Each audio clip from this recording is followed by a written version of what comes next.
Welcome back to Sunrise Daily, coming to you live from our Abuja studio. I'm speaking this morning with Mr. Ismail Ahmed, who is a member of the Board of Trustees of the governing All Progressives Congress. Now, just before we went on the break, I was asking you about some of the fractious tendencies that we're seeing kind of develop within your party as a result of some of these primaries in states like Kaduna, in states like Ogun State, in states like Adamawa.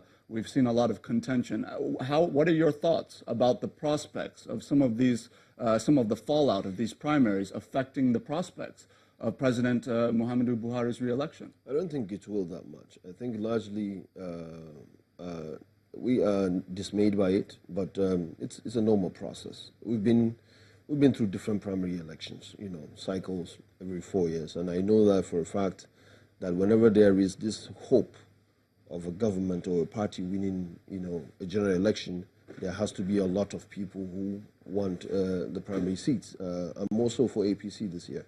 So there will be a lot of open wounds. There will be a lot of people who are unhappy. There will be a lot of fractures, like you said.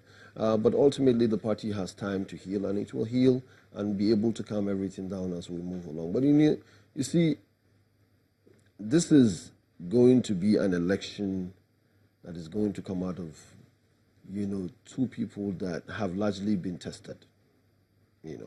Maybe Atiku not so much as a president, but as a vice president, who is known to be in cahoots, absolutely, cahoots of the first 8 years of the PDP, which up to today a lot of people believe is part of the problem that has generated to where we are today.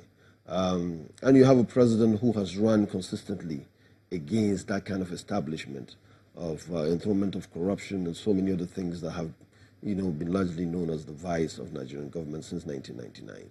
And then a president who has shown incredibly well in the last 3.5 years, detached from those kind of vices and has tried to push out performance as much as he can.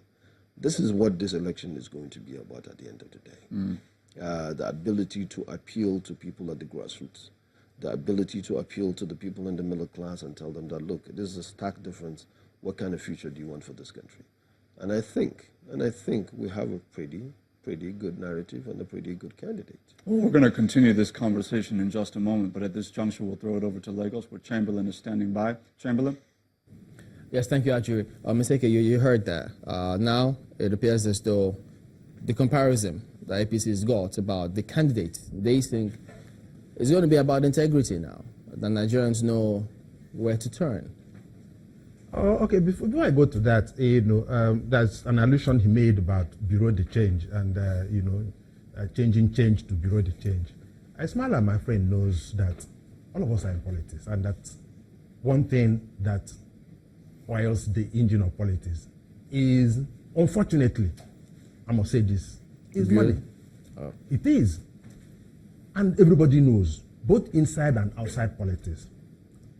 If he knows, I'm sure he's aware of what happened during President Muhammad Buhari's 2014 convention in Lagos, where he competed with Rochas Okorocha, Papaso, and a number of other people and all of that. There is no way when there is competition that, in short, we had an idea of how much was given to every delegate in that particular convention. 2, if he also realizes what happened... But I think the narrative was that the president did not give anybody any money. Nobody gives the money directly from his pocket. I can tell you that. Leave that. So if we also compare what happened in Ekiti State, where it was so obvious, it was caught on camera, where for 4,000 was being given to people, by APC people, to voters. I'm sure that was not bureau de change. But let's not discuss that. Let me go to what he talked about, the two personalities and what the question you asked with regard to integrity and probably fight against corruption.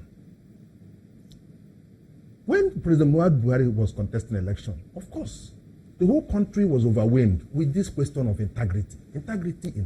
In short, we were put in a spell.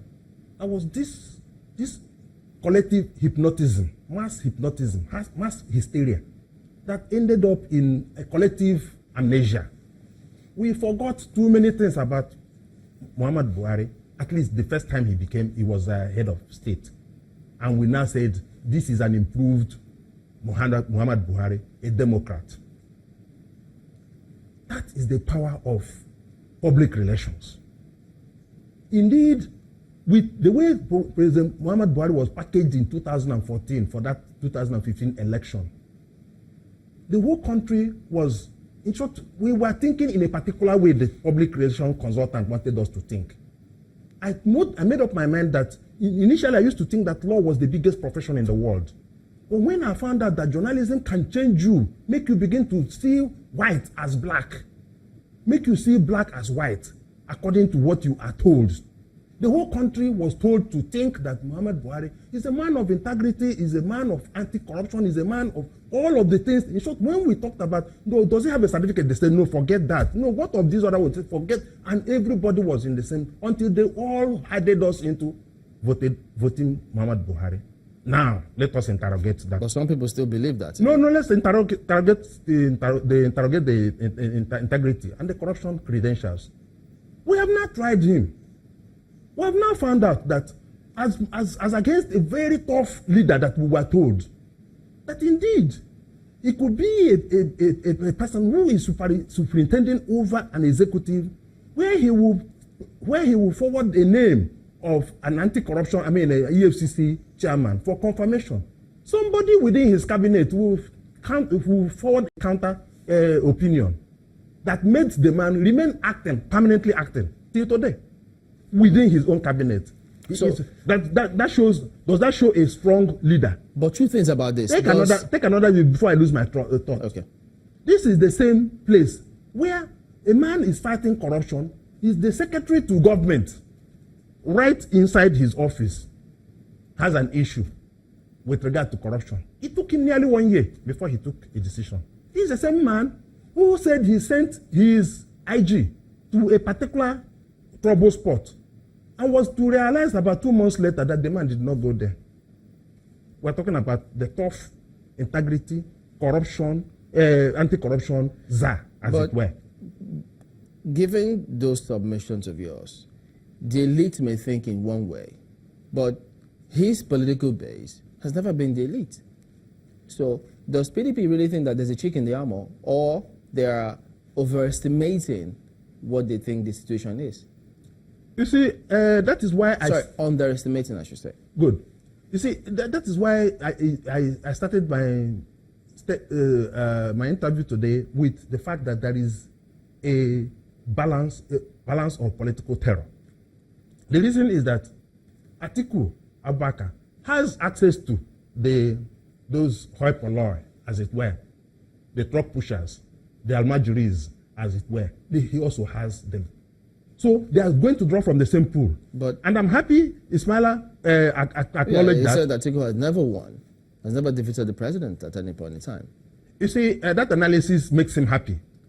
Why? Makes who happy? Makes the analyst, that is Ismaila, my friend, happy. In the sense that we are also talking about a president that tried to win election for 3 times and never won. But eventually won. The circumstances changed. And there's nothing as dynamic as politics. It changes like quicksand.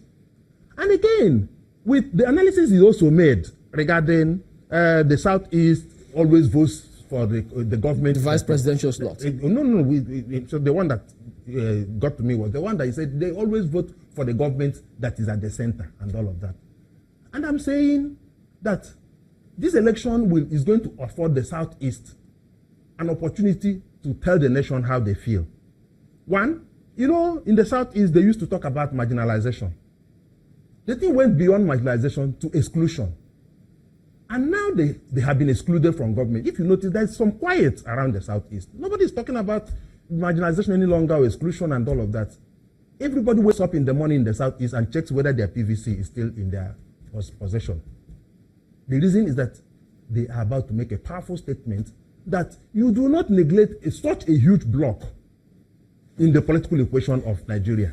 And that statement will be very, very deafening. But if you could add to that, the narrative where people think, look, yes, they may have their PVC, but how PDP handles that particular scenario will be a defining factor, number one.